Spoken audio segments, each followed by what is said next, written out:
I was inspired by something that happened at WordPlay. Hoop snakes don't exist.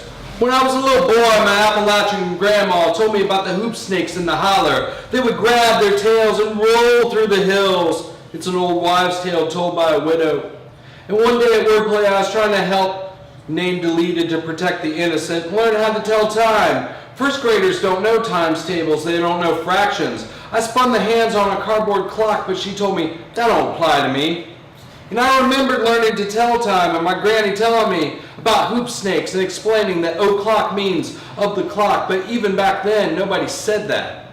And today, the digital age has forgotten the face of time. The round analog clock is no longer prevalent. The mysteries of time are no longer relevant. Hoop snakes don't exist, but time is still a circle.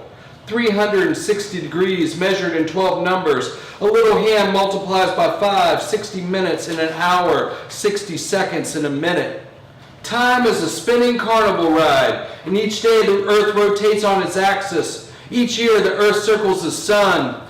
Each 7 years your birthday is on Saturday, and every month the moon turns around the sun, and it takes 28 days, despite what the calendar says. And does the moon spin too, I wonder?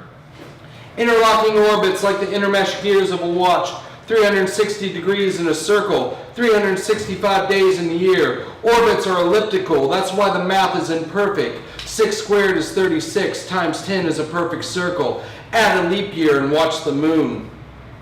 The atomic clock adds leap nanoseconds to keep the decimal places in sync with the pagan 6s and 12s. And before the railroads ran on time, every town and village was its own time zone.